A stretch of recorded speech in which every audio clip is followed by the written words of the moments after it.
Good morning, y'all. Skylar here with Sky Gardens. I grow flowers here in West Texas, and I'm going to start by reading y'all a story today, okay? Are you ready? I don't know if you're ready. I'm probably just going to get too excited. Oh my goodness. Okay.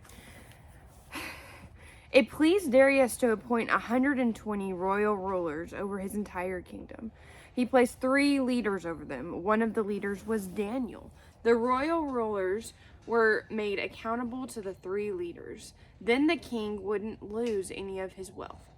Daniel did a better job than the other 2 leaders or any of the royal rulers.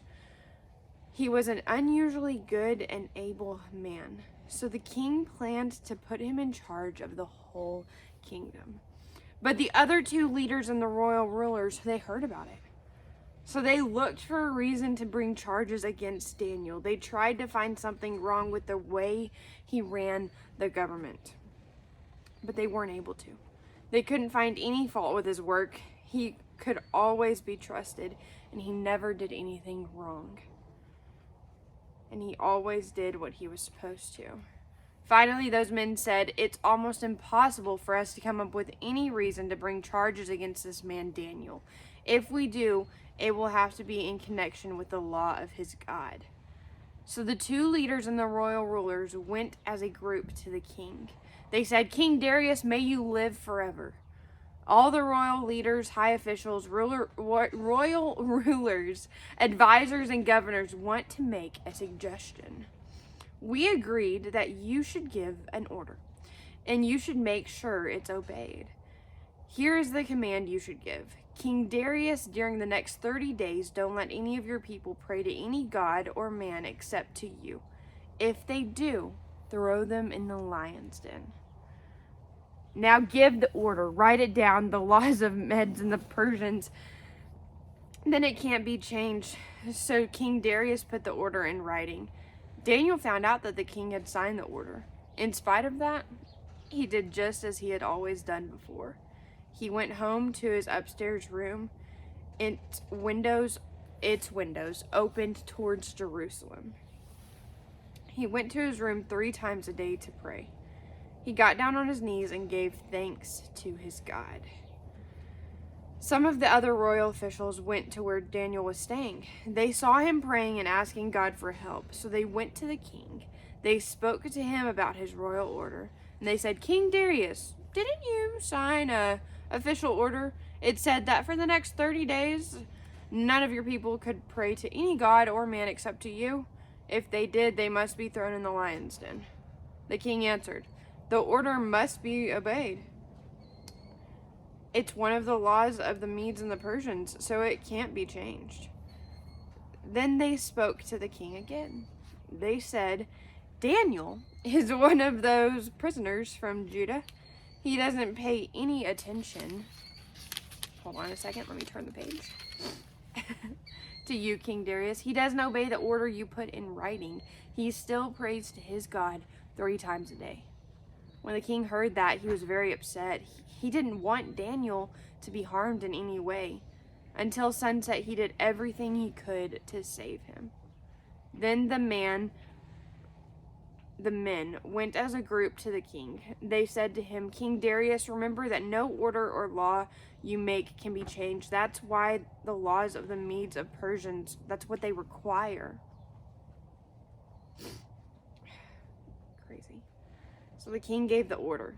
Daniel was brought out and thrown into the lion's den. The king said to him, "You always serve your God faithfully, so may he save you." A stone was brought and placed over the opening of the den. The king sealed it with his own special ring. He also sealed it with the rings of his nobles. Then nothing could be done to help Daniel. The king returned to his palace. He didn't eat anything that night. He didn't ask for anything to be brought for him for his enjoyment, and he couldn't sleep. As soon as the sun began to rise, the king got up. He hurried into the lion's den. When he got near it, he called out to Daniel. His voice was filled with great concern. He said, "Daniel, you serve the living God. You always serve him faithfully. So has he been able to save you from the lions?" Daniel answered, "My king, may you live forever. My God sent his angel, and his angel shut the mouths of the lions. They haven't hurt me at all. That's because I haven't done anything wrong in God's sight. I've never done anything wrong to you either, my king." The king was filled with joy. He ordered his servants to lift Daniel out of the den, so they did. They didn't see any wounds on him, and that's because he had trusted in his God. Then the king gave another order. The men who had said bad things about Daniel were brought in. They were thrown into the lion's den. So were their wives and children. Before they hit the bottom of the den, the lions attacked them, and the lions crushed all of their bones. Then King Darius wrote to the people from every nation and language in the whole world. He said, "May you have great success. I order people in every part of my kingdom to respect and honor Daniel's God. He is the living God. He will live forever. His kingdom will not be destroyed. His rule will never end. He sets people free and saves them. He does miraculous signs and wonders. He does them in the heavens and on earth. He has saved Daniel from the power of the lions." So Daniel had success while Darius was king. Things went well with him during the rule of Cyrus the Persian. You've heard that story. And if you haven't heard that story, then welcome. We are at such a cool part, right? And we're not going in any specific order. But this story was screaming my name today because y'all, yesterday we were in the lion's den. We were. And we've been in that same lion's den a couple of times. Let me tell you, the winds, the wind speeds were clocking, apparently, according to my weather app. I don't have like one of those weather, thingies to hold and, get accurate measures of where specifically you are. I'm sorry. I looked at the camera and we were in the lion's den. And there have been times in this same lion's den that we did not make it through this way, right? That the lions' mouths were not shut. But today they were. Last night, yesterday, they were. This lion's den was wind speed, right? We've got, you don't see it here because our tunnel is where I'm at, but we're just covered around by cotton fields. So there's not any wind protection.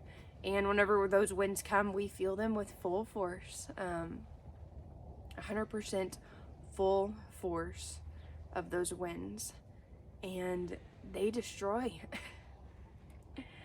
Yesterday we were, what I was looking at the weather app, it was clocking from 40 to 60 miles per hour was what it was saying, with 80 mile per hour gusts coming through. For the tops of these tunnels, you're supposed to cut them as soon as the wind gets to 80. Normally that happens before you know it. That's just to keep the structure intact and not worry about the top, but have the structure just good and safe, right? That was not an option at that point. I called my dad and I was like, "Dad, hey," and they weren't quite home yet. Chloe was at the science fair. And I said, "Okay, well, how's y'all's drive, trying to be nice, but also like, just a little bit worried."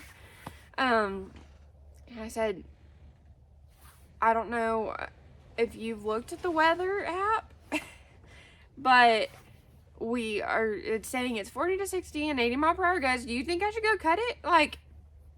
And he was like, "No, Skylar, we don't need to go cut it right now."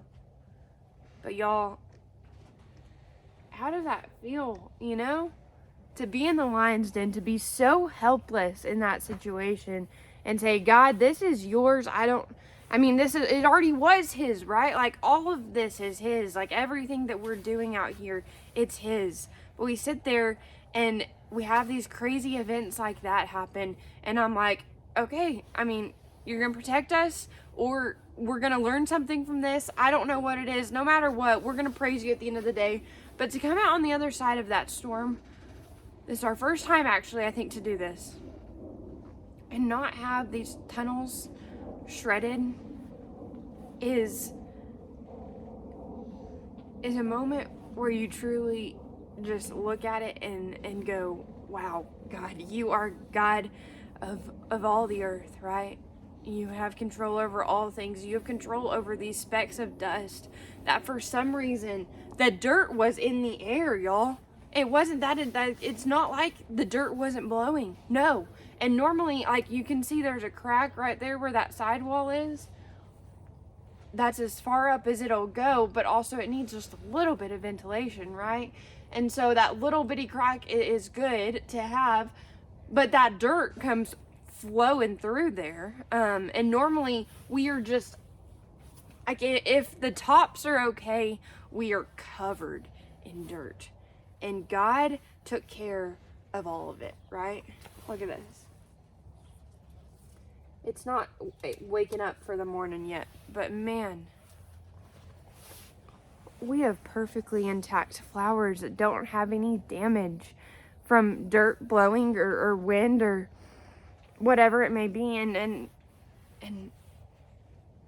that's standing right here. And these flowers are testifying to his amazing power to do all things.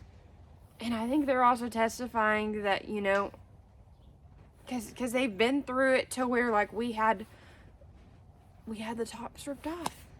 So they testify to his goodness and graciousness, and I'm so grateful that this is how it came out this time. And I just want to read y'all. There's a song called In the Room, and it's a really neat song. If you haven't listened to it before, please listen to it. I'm just going to read you the lyrics because I'm afraid if I play it on here, then, you know, it'll get copyright and everything, and they'll take the video down completely. And I think these flowers testifying is too important to risk that, right? They're just so pretty. But it goes, I'm not forsaken, never alone. The God of heaven calls me his own. He's not just seated upon the throne. I know he's right here inside my home, inside my tunnel, right? There's another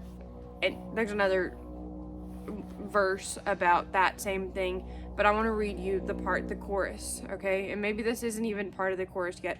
I'm not even sure, honestly, but it does repeat it a lot of times. That's all I know. So it says, just go ask Daniel if our God will bring you out, and he will testify he shuts the lion's mouth. Go ask those Hebrew boys if he'll stick by your side. They'll identify the fourth man in the fire. They'll tell you, oh, he's in the room, right? Like, he is in the room.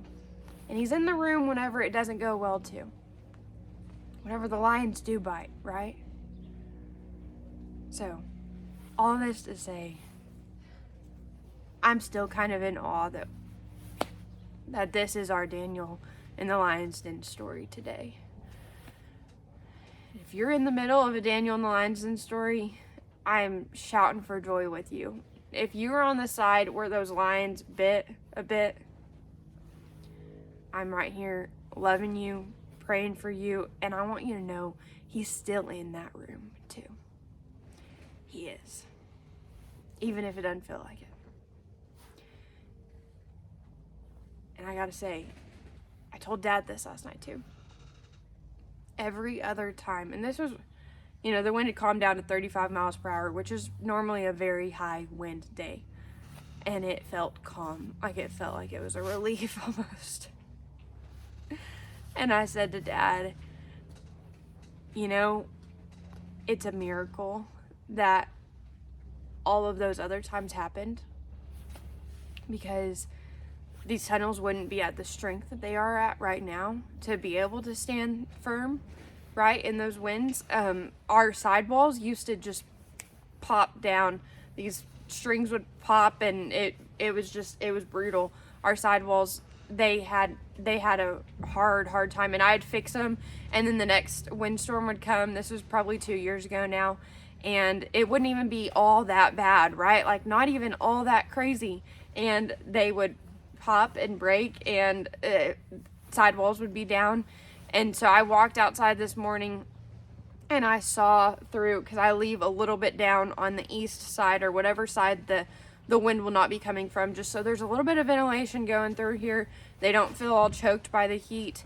And I tell you, I could see through, and I could see that we had a sidewall that was completely up and intact. I could see directly through the other tunnel too, because the doors on the south side had swung open, which is okay. That is okay if that happens, right? And so I could see it, and I was like, you know, every other time, God is preparing us for such a moment as this, right? Every single time. It doesn't even matter if it's the time that is the bad one, you know. Every other time, we didn't have near this many flowers blooming.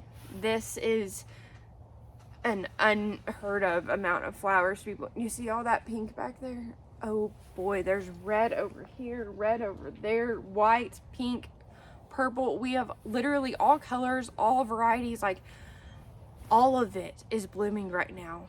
And had we lost them at this point, I don't know if we'd make it to the fall. I know that God would take care of us. I know it'd be okay. I don't know how we would have picked up all of these pieces. But he prepared us for such a time as this, right? With all the other horrible times. Anyways, I'm going on and on and on about this, but y'all, it's a miracle. And these flowers, they will testify.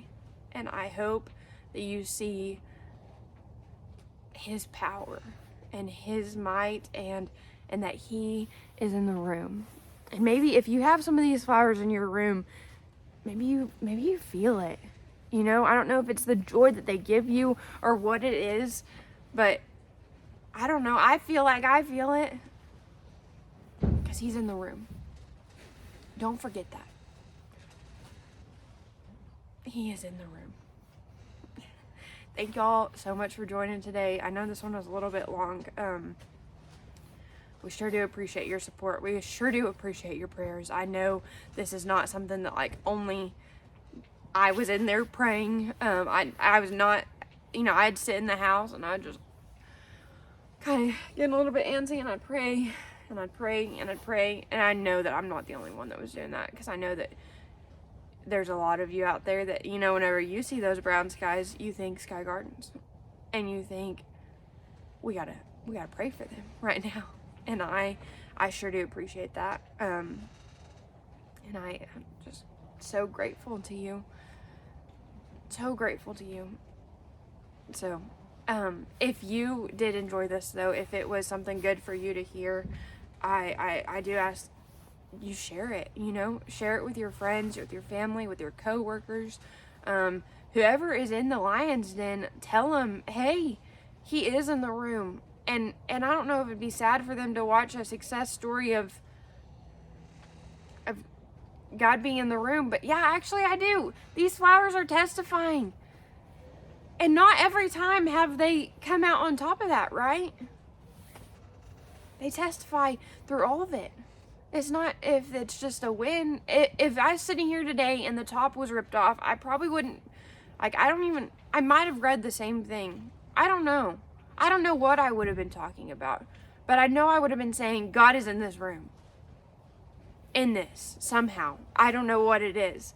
I probably would have been saying, I'm going to cut anything that has a viable stem left. We're going to do a little sale. Hopefully we can make some money off of it, right? So that we can pay for things. And God would have been in that too, y'all. He would have taken care of us.